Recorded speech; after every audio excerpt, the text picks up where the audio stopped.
with the AG and her team and the Deputy Attorney General. And every single day, every single week, we talked about how we would do it.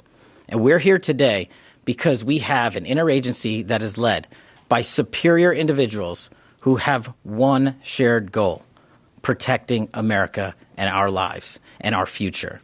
And to any others out there who wish to do harm, especially commit acts of terrorism here and around the world, this is the feat you will meet. You will not be forgotten by us. We will chase you down. And it is a privilege and an honor to be the director of the FBI and come full circle for me, especially on this Benghazi case, especially with the families I know so well. And for me to you, the families, I just want to personally say, I continue to pray for you. I hope that we can give you a little bit of peace in the utmost difficult of times when you have lost loved ones. And I just want to thank President Trump for delivering that peace and that modicum of justice. Thank you, Attorney General. Thank you, Director. Thank you, Director. And it's now my honor to introduce the woman who will be prosecuting this alleged terrorist, U.S. Attorney Jeanine Pirro. Thank you, Attorney General. 14 years ago, Americans watched in horror as a scene unfolded in a foreign land, in one of the most dangerous places in the world for Americans, Benghazi, Libya. An American ambassador, elite military personnel, and a State Department employee were all violently murdered. For 13 hours, the American cavalry never came. For 13 hours, they waited for help that never came. Today, President Trump is making sure that American justice is coming for those individuals responsible for the deaths of those 4 Americans. Bakush is now on U.S. soil because of the President, Attorney General Pam Bondi, and Kash Patel. The FBI, the Department of Justice, never forgot. There are prosecutors in this room right now who have been in the office for 13 years and have consistently handled this matter in this case. This department will never forget the seemingly forgotten in that outpost in Benghazi. Bakush was first charged by complaint in 2015, which was sealed for 11 years. An 8-count indictment, has been unsealed, and it charges Bakush with the murder of Ambassador Chris Stevens, the murder of State Department employee Sean Smith, the attempted murder of State Department Special Agent Scott Wickland, and conspiracy to provide materials for terrorists and support that resulted in the death of 4 Americans, as well as arson at the special mission. I don't have to go through all of the facts, but every one of us remembers this case. I reported on it when I worked at Fox. I had relationships, as Kash Patel just said, with the families. And last night, as soon as they were in custody, because of Pam and because of Kash, we had a limited unsealing order from Judge Cooper that allowed me to speak to the family members to let them know that justice was coming for Bakush. I spoke with Sean Smith's mother, who I've known for years and have communicated with for years. I spoke with Tyrone Woods' widow, Dr. Dorothy Woods. I spoke with Ambassador Chris Stevens' family, as well as Glenn Doherty's brother, Greg, as well as his widow. These were people who never expected that justice would be coming. They never knew about the determination in this room and behind me and the incredible work of the FBI along this case for years and years, because this was something that mattered. The Benghazi saga was a painful one for Americans. It has stayed with all of us. And let me be very clear, there are more of them out there. Time will not stop us from going after these predators, no matter how long it takes, in order to fulfill our obligation to those families who suffered horrific pain at the hands of these violent terrorists. And now, I again want to tell everyone that American justice is here, that President Trump will make sure that the cavalry comes for Americans no matter where they are in this world. Thank you. We'll take a few questions.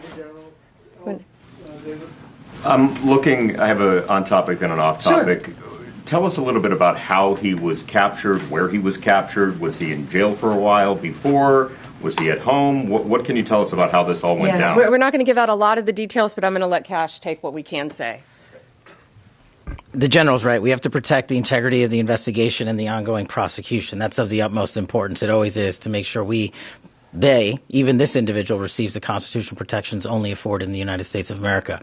But an FTOC, a foreign transfer of custody, is executed by the FBI each and every time with special tactical assets, FBI agents, and, of course, medical personnel.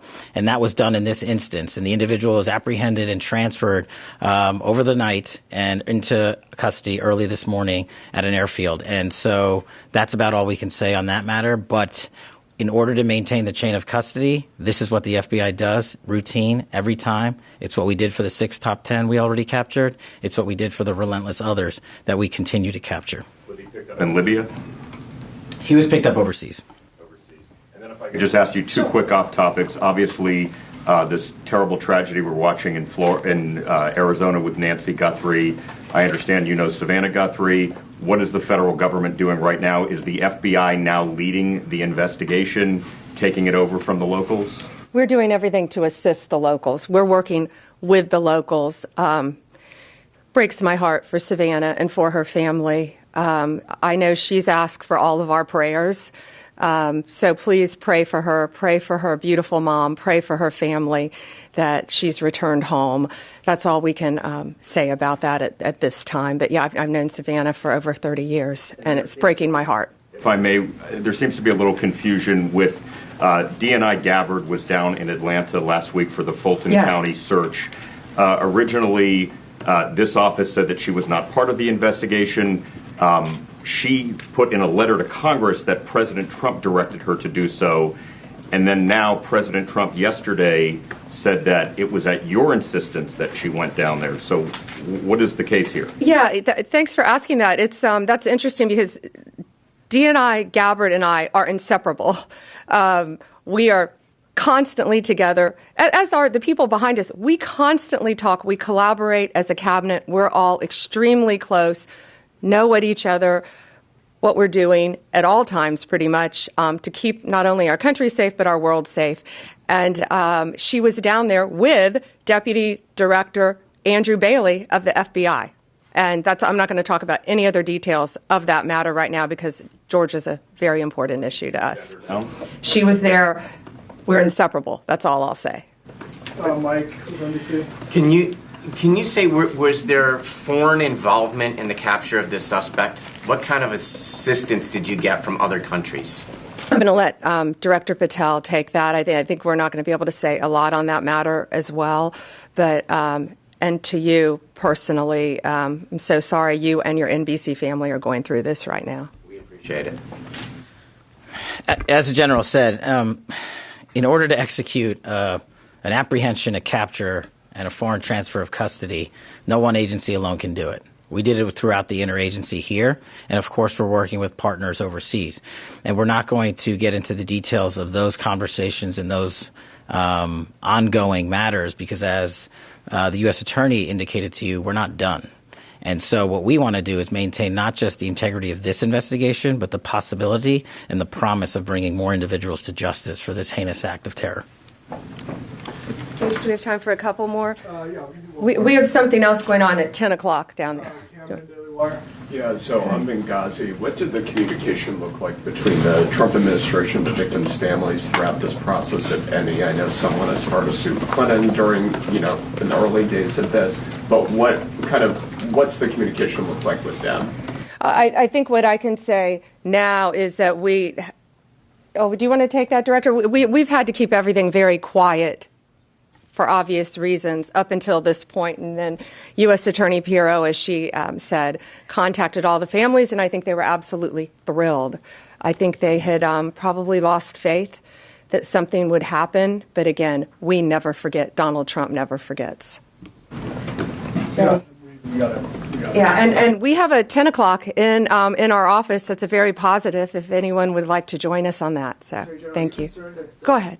That the DNI, that Tulsi Gabbard's presence in Atlanta during a law enforcement search, are you concerned at all that that could taint whatever the FBI is doing and whatever findings come from that investigation? Absolutely not. And Andrew Bailey was taking the lead down there. He's Director Patel's deputy director of the FBI. Thank you all. Thanks. Sorry about that, ma'am. Oh, it's okay.